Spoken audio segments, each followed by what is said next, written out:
All right, shalom, shalom, Israel. First and foremost, I would like to give all praises, honor, and glorification to the Most High God, Yahweh, Ba'ashem, Hamashiach, Malak, Yahweh Shai.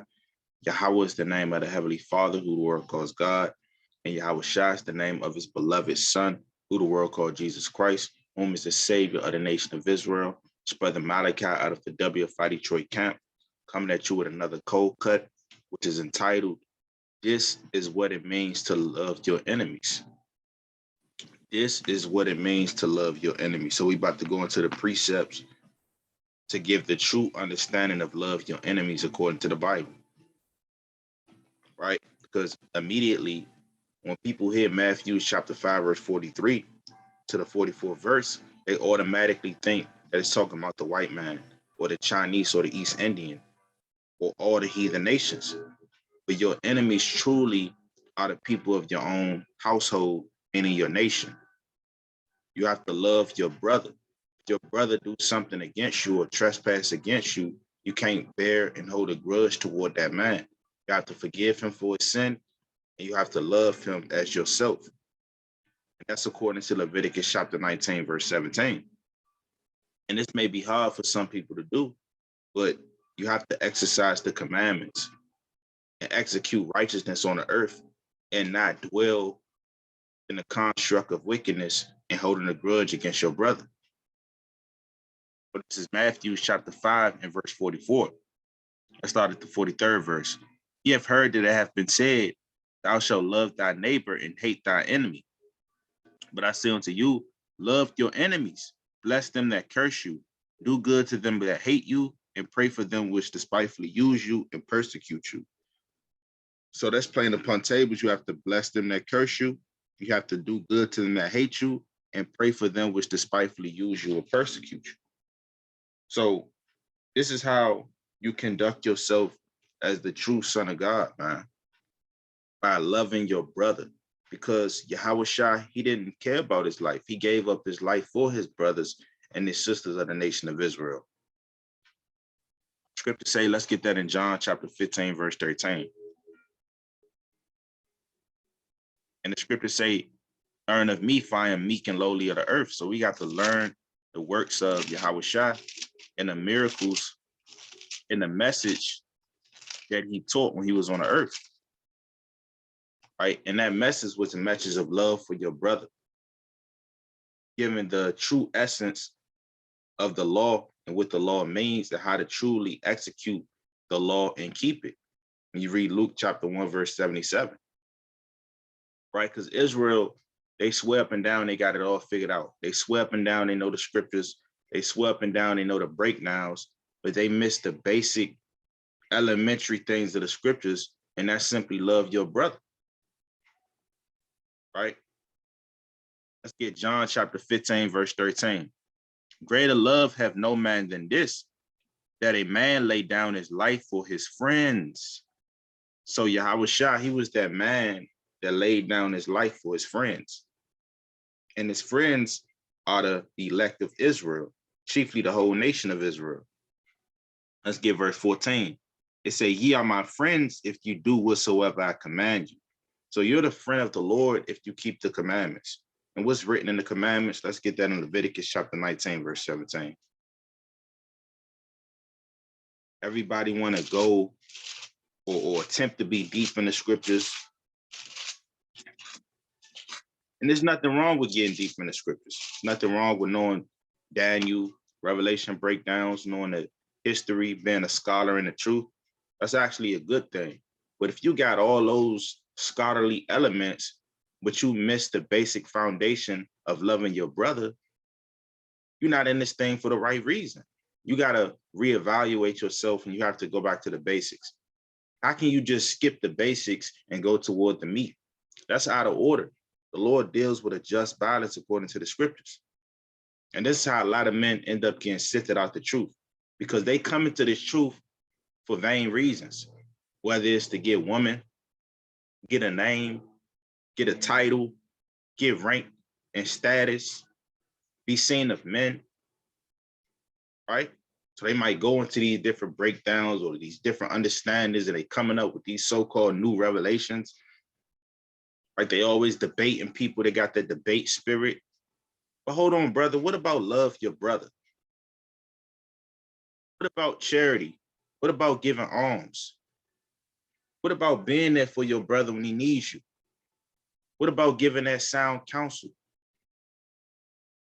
What about being a confidant? These are the things that our people miss. This is Leviticus chapter 19, verse 17. It say, thou shalt not hate thy brother in thine heart. Thou shalt in any wise rebuke thy neighbor and not suffer sin upon him. So when you love your brother, you rebuke. If I see my brother standing in the middle of the street, about to get hit by a damn truck, but he don't see the truck coming, I gotta run and try to jump and get that brother out the way, or I gotta scream at him to tell him, brother, hey, get out of the way, a truck coming. Now, when I say that to the brother, it might come off harsh. It might come off disrespectful. It might come off coarse. But at the end of the day, I'm trying to save this brother from getting hit by that truck. So it doesn't matter how it comes off. The intentions behind what I said to the brother was pure, and it was love. So our people got to get out of that mentality of, oh, he didn't say it right. He said it to me wrong. I didn't like the way he said that. Let's get Proverbs chapter 27 and verse 5. Rebuke is not always comely. Rebuke is not always a talk. Sometimes rebuke is a brother yelling at you, getting on you. This is Proverbs chapter 27, verse 5. Open rebuke is better than secret love. Faithful are the wounds of a friend, but the kisses of an enemy are deceitful. So you have to have faithful. So like you have to be faithful. You have to give your brother faithful wounds. This is not talking about actual wounds. It's talking about spiritual wounds, right? You get on that brother. You rebuke him sharply that he may be sound in the faith. This is Proverbs chapter 28, verse 23. It say, he that rebuketh a man afterward shall find more favor than he that flattereth with a tongue. So the point is you have to rebuke your neighbor. And rebuke is important within the nation of Israel. Everybody want to turn a blind eye to wickedness, right? Everybody wants you to rest judgment, be a respecter of persons, and all manner of wickedness and folly. How can you do that, man? How can you call yourself a righteous man of God when you want a man to rest judgment and turn a blind eye to wickedness and be a respecter of persons? It's like brothers miss the basic foundation of the scriptures, man. They want to go into Daniel. They want to go into Revelation. They want to find out new deep breakdowns and understandings, but you miss the basic foundations of the scriptures. It's not just don't eat pork, crab, shrimp, lobster. It's not just grow a beard on your face. It's not just put on fringes. What about not being a talebearer? What about not having respect of persons? What about not hating your brother? What about not holding grudges? So stop thinking that it's only 3 basic commandments that you have to keep. No, it's 600 commandments that you have to keep to the best of your ability.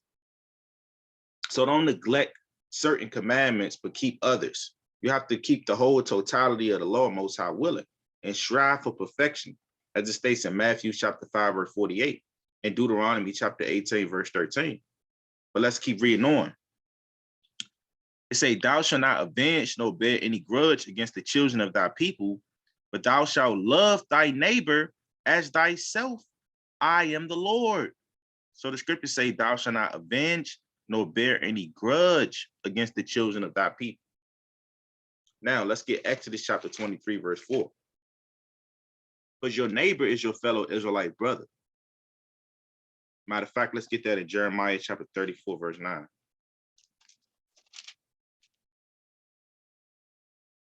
It say that every man shall let his manservant and every man his maidservant, being a Hebrew or Hebrew-is, go free, that none should serve himself of them, to wit of a Jew, his brother.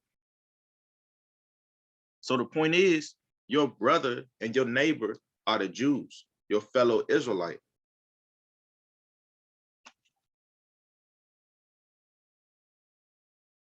So let's get Exodus chapter 23, verse 4.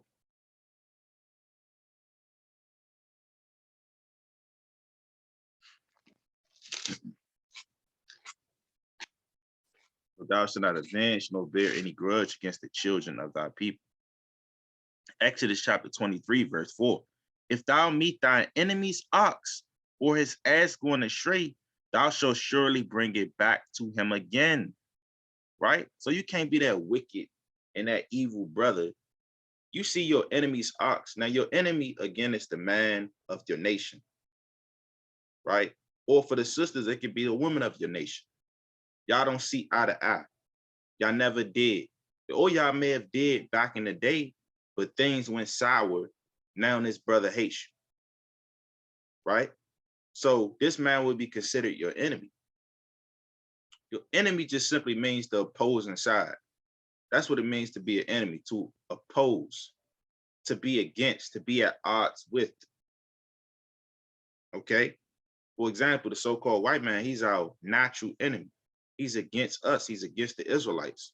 When we read Genesis chapter 27, verse 41, he purposed to slay the Israelites from the days of old, even up until this time in 2022. When you read Ezekiel, the 35th chapter, it states that he pursued blood. He pursued the Israelites with the sword. He executed violence upon the Israelites, as it states in Obadiah, the 10th verse, in the list of other precepts. But nonetheless, in Exodus chapter 23, verse 4, this enemy is talking about a man of your own nation. So if you see his ox or his ass going astray, which is his cattle, which in terms is his money and his living, thou shalt surely bring it back to him again. You can't be that petty, wicked brother to say, oh yeah, that's such and such ox. Yeah, that's Balak cattle. I ain't bringing it back to that nigga, man. Right? And then you kind of go your way. Next thing you know, that brother ox got jammed up by a wolf. Now that brother is going through it under his household, going through a famine, right? Because you didn't let his ox and his ass go astray. You understand? Or that brother may have taken a major financial loss, all because you wanted to be evil and turn a blind eye and not bring his ass back to him, which is just a cattle. Verse 5, if thou see the ass of him that hateth thee lying under his burden, and thou wouldest forbear to help him, thou shalt surely help him. Thou shalt not rest the judgment of thy poor in his cause. Right? So if you see your brother ass under a burden, he kind of jammed up, he may have fallen into a ditch or a snare or some kind of pit, you got to help that ox and you got to bring it back to its respective owner, which is the brother that hates you. So you got to deal with your brother, man. You got to love your brother. It don't matter if y'all don't see eye to eye, right? It don't matter if the vibes are bad every time you go around a brother. No, you still got to love him, man. And show that mercy and compassion like Yahushua did. Now let's go to Matthew chapter 5, verse 43 again. Matthew chapter 5 and verse 43. Ye have heard that it hath been said, thou shalt love thy neighbor and hate thy enemy. But I say unto you, love your enemies, bless them that curse you, do good to them that hate you, and pray for them which despitefully use you and persecute you. So this was Yahushua keeping the commandments, because he understood Exodus chapter 23 and verse 4 pertaining unto loving your brother. Verse 45, that ye may be the children of your Father which is in heaven, for he maketh his sun to rise to the evil and on the good, and sendeth rain on the just and the unjust.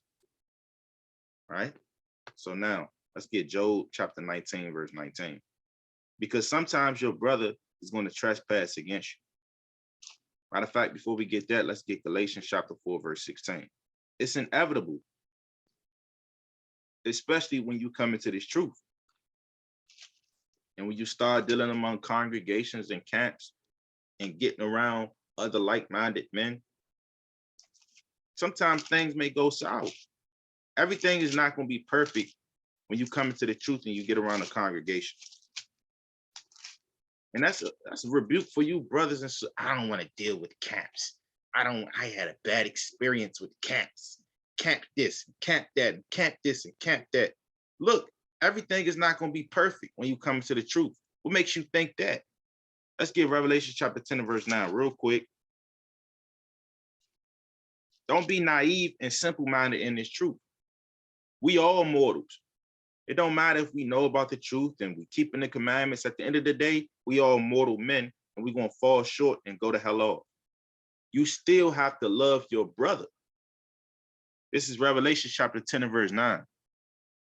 And I went unto the angel and said unto him, give me the little book. And he said unto me, Salakia, take it and eat it up. So the little book represents the Bible and the understanding of the scriptures and the knowledge. So the angel gave unto John the Bible and the understanding and said, take it and eat it up, meaning learn of the scriptures. Eat means to learn. We read Ezekiel chapter 3, verse 1. And it shall make thy belly bitter, but it shall be in thy mouth sweet as honey. Right? So when you first come into this truth, it's sweet. You learn you're an Israelite. You learn about the commandments. You learn about new things that you've never heard before in your life. But then it becomes bitter because you start to go through trials and tribulations, whether that's with family or family in the truth. Right? You might bump heads with a brother within a congregation. He might slander you, he might backbite you, or hell might break loose. Damn, adultery, that goes on in Israel. In the truth. Is it right? Hell no, man. Is it wicked? Con. Right? But nonetheless, you still have to deal with it because we are all mortal men in the flesh. So if your brother do that against you, you have to still forgive that man. Now, that's not to say you got to be buddy-buddy with that man and you got to be around him 24/7. You got to sit and meet with him and break bread and sip yan together. No, you can love Israel at a distance. And real quick, let me get Proverbs chapter 23, verse 6 on that. Just because the scriptures say love your enemies, that don't mean you got to be completely buddy-buddy with them. This is Proverbs chapter 23, verse 6. Eat thou not the bread of him that hath an evil eye, neither desire thou his dainty meats. So your brother may have an evil eye towards you. The Lord said, don't eat of his bread. If you know this brother is a known murderer, he hates his brother, he's a falsifier, a backbiter, an adulterer, effeminate, then you're not going to go over that man's house, sit down and break bread with him, because them spirits might hop on you. Or when you come into his house, he might try to overthrow you and take you out of the way. So you got to love him at a distance. Verse 7, for as he thinketh in his heart, so is he. Eat and drink, saith he to thee, but his heart is not with thee. And the scriptures say, flee from sin as from the face of a serpent. Scriptures also say, who will pity a charmer or such that come nigh wild beasts? Nobody's going to pity you if you come nigh wild beasts. If you try to play with a snake and sport with a rattlesnake, if you get bit, that's on you. So you can't dwell around these slithering, slimy snake men. But these men may be your brothers. You may have labored with them. You may have ate with them in the past. But something happened over the time where y'all started butting heads and an evil eye came upon that brother. Now he hates you. But at the end of the day, you still have to love that brother. Scriptures say love your neighbor as yourself. Let's also get Galatians chapter 4, verse 16.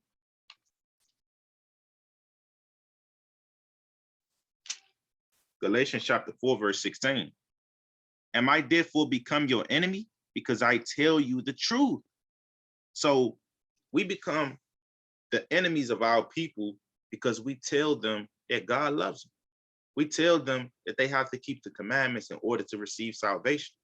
We tell them to come out of that wicked, filthy, stink, abominable way of living of homosexuality. We tell them to damn, stop lusting, being lewd, and going after your brother's wife. We tell them to put on fringes. We tell brothers to grow beards on their face. We tell our women to be submissive and start bucking up against your man. Have some respect and decor for yourself. We tell our people these things, but they hate it. We become their enemies because we tell them the truth. Ultimately, because in the scriptures, as it states in John chapter 3, verse 19, men love darkness rather than light because their deeds were evil. So when we tell them the light and give them the light, they hate it. They want to run back to the dark places and the crevices of the earth and still commit their wickedness. So we become their enemies. So this is what it means when the Lord said, love your enemies. You still have to love those that hate you and persecute you. Let's get 2 Timothy chapter 3, verse 12. And that's the condition of the battle. This is what we have to go through as men of the Lord and women of the Lord. You have to suffer that reproach.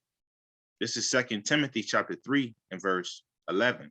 Persecutions, afflictions, which came unto me at Antioch and Iconium and Lystra, what persecutions I endured, out of them all the Lord delivered me. So the Lord is going to deliver you out of all persecutions. You might got a brother that make a hour video slandering yourself and your brothers you labor with and the whole congregation, speaking all manner of folly, man. And these things happen within Israel. But do we hate these brothers? Absolutely not. We still love these brothers, still pray for them. We still wish those brothers the best.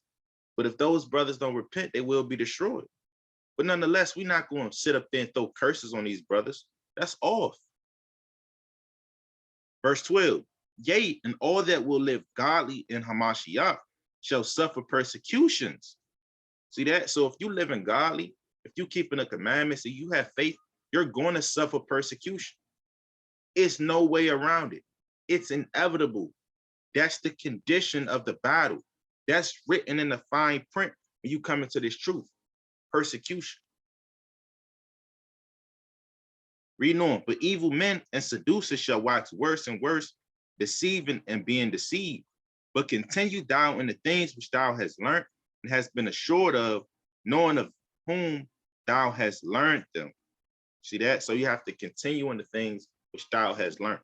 Continue in the doctrine of the Lord. Continue in the commandments. Continue to love your brother. Let's get that in Proverbs chapter 4, verse 2. Come out of the hatred, man. Come out of the backbiting and the tail bearing and the evil eye. This is Proverbs chapter 4, verse 2. If I give you good doctrine, forsake ye not my law. Let's get Mark chapter 6 and verse 4.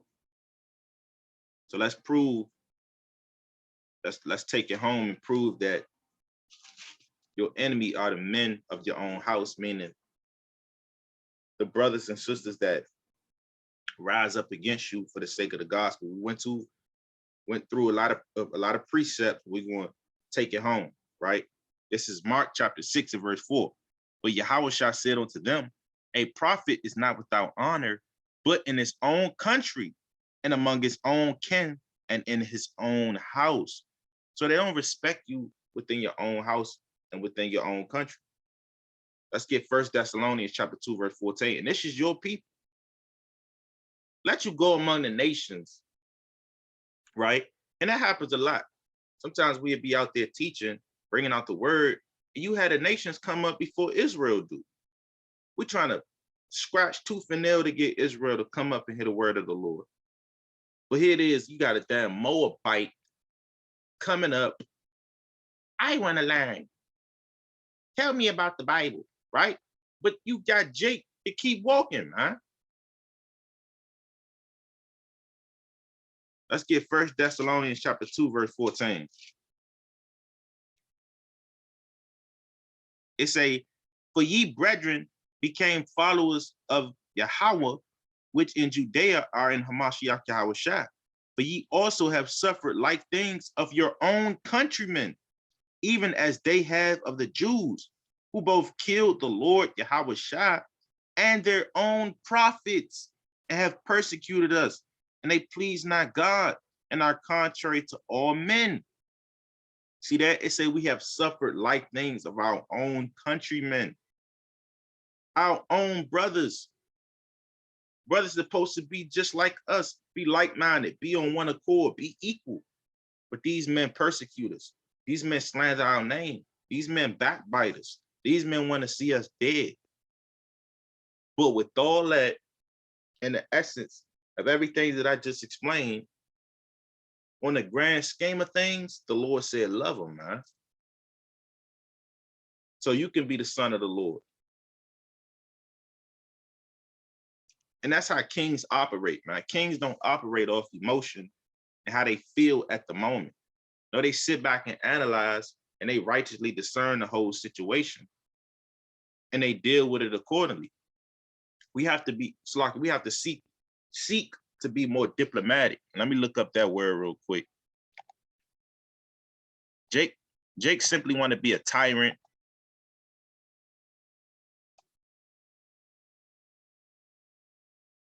Right? It's nothing wrong with being fierce and mighty when need be, but sometimes you got to be diplomatic.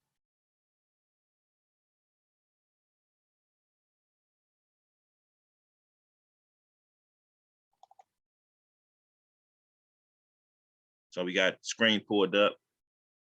We got the definition of diplomatic. Diplomatic. Of or concerning the profession, activity, or skill of managing eternal relations. So that's one definition for it. It's a having or showing an ability to deal with people in a sensitive and effective way.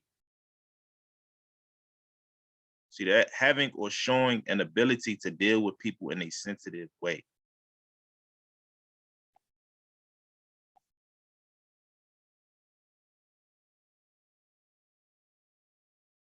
It say to be diplomatic means to evaluate a situation before speaking or acting, and to take the best course of action without being overly bashed or bold.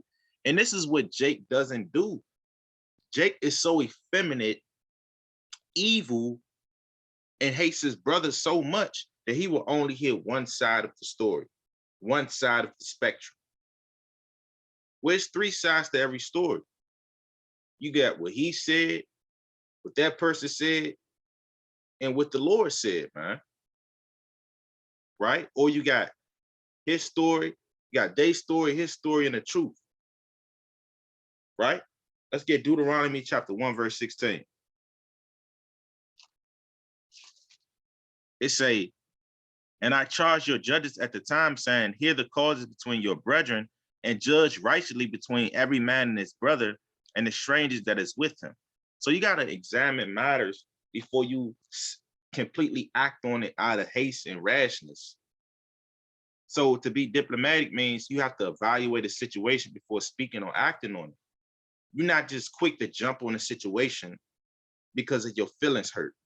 No, you kind of, you do like this, you kind of look at the situation, you ask questions, you evaluate the mannerisms, right? You just evaluate everything pertaining to the situation. You hear both sides of the spectrum, you evaluate the situation, right? And you really go into it and you analyze it. And you just don't hop on something because you are emotional and you feel like your feelings hurt or whatever the case may be. No, you got to sit back and you got to analyze. It takes the ability to interpret things a little subtlety and knowing how and what to say to be diplomatic. And I know a few brothers like this, man. Right? I know a few brothers that's very diplomatic, and I seek to learn from those brothers. Right? Right? They humbly speaking, there's a few brothers in Detroit that's diplomatic. Brother Yardon is diplomatic. Brother Kabosh is diplomatic. Right?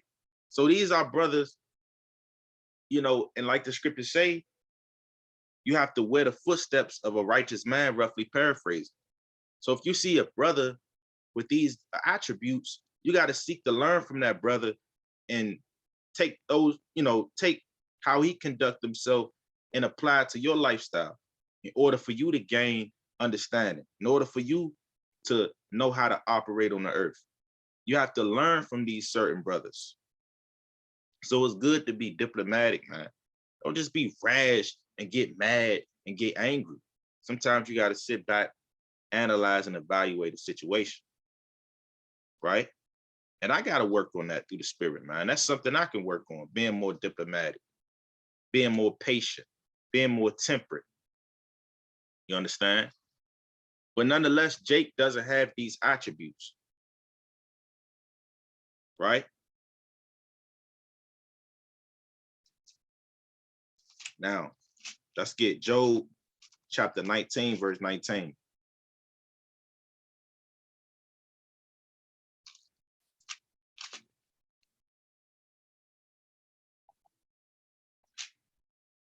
This is Job chapter 19, verse 19. It say, all my inward friends abhorred me, and they whom I love are turned against me. Sometimes your brother turned his back on you. He turned against you, right? Y'all may have a falling out. Now he's slandering your name through the mud and putting your business out there and being evil, right? So let's get Sirach chapter 6 on that. Hey, but the Lord still love him, right? Still love that brother, still pray for him, still show mercy and compassion to him. This Sirach chapter 6 and verse 4. And there's a friend who being turned to enmity and strife will discover thy reproach. So you got certain friends out there like that, right? First they all buddy, shalom, right? They loving you, like taking pictures with you. They having fun with you. They going to war with you. And then y'all have a falling out. Now they speaking all manner of blasphemy against you. Oh yeah, that nigga been off. Yeah, he this, man. He don't know the precept. That nigga, man, I'm mightier than him, right? All this wickedness, man. Let's get Psalms chapter 55 and verse 12.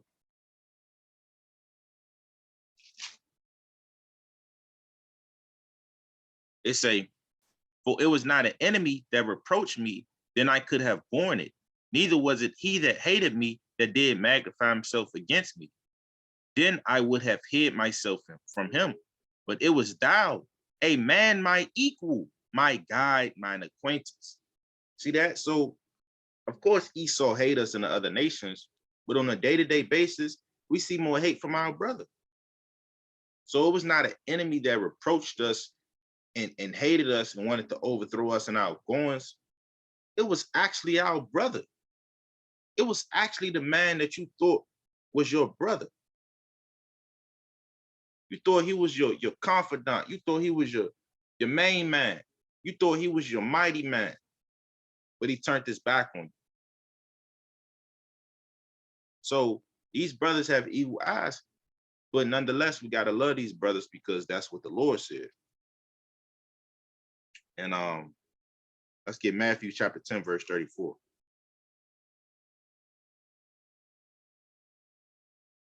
Just like David loved Saul. Here it is. Saul tried to kill David multiple times and had multiple attempts on his life. And when David got the chance to put Saul to death, he didn't do it. He said, I'm going to get the account. Let's get Matthew chapter 10, verse 34. Think not. Shalaki, let's get verse 36. Matter of fact, 35. For I am come to set a man at variance against his father. Mind you, these are red letterings, so these are the words of the Lord, Yahushua. For I am come to set a man at variance against his father, and a daughter against her mother, and a daughter-in-law against her mother-in-law. A man's foes shall be they of his own household. See that? So your foes are the people of your own household, meaning your nation. Let's look up that word foe.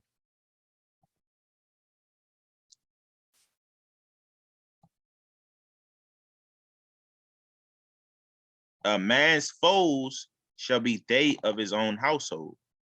Foe. Foe. Foe.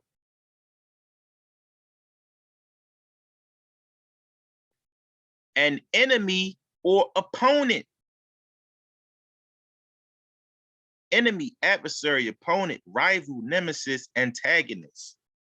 So your enemies are the men of your own household, of your own nation, that you thought was your equal.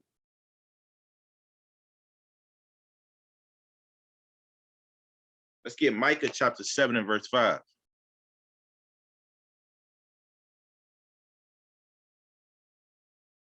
It's the book of Micah.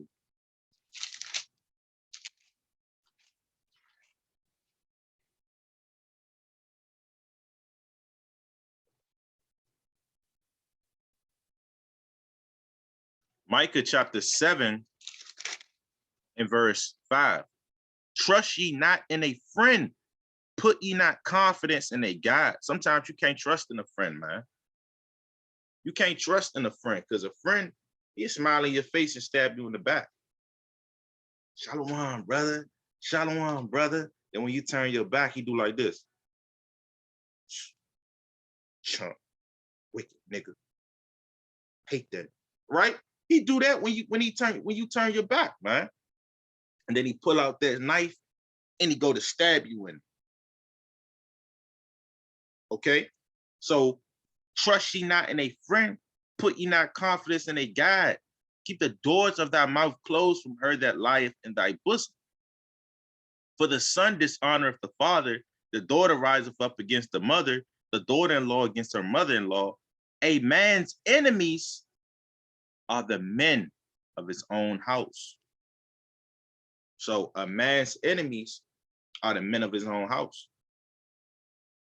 So that's why the Lord said, love your enemies, because your enemies are your fellow Israelite brothers and sisters that rise up against you for the sake of the gospel, or simply because they have an evil eye towards you. They covet your knowledge, they covet your house, they covet your wife, they envious, they got demons and spirits on them. The Lord says still love them. And again, you can love them at a distance. You just bring that out in Proverbs 23 and 6. Eat thou not the bread of him that have an evil eye. So you don't have to be buddy with these people, but you still got to love them because they're your fellow Israelites. Understand? Right? So Most High willingness was an edifying lesson. I'm going to give all praises, honor, and glorification to the Most High God, Yahweh, Ba'ashem, Hamashiach, Malak Yahweh Shai. Say shalom to next time. Shalom.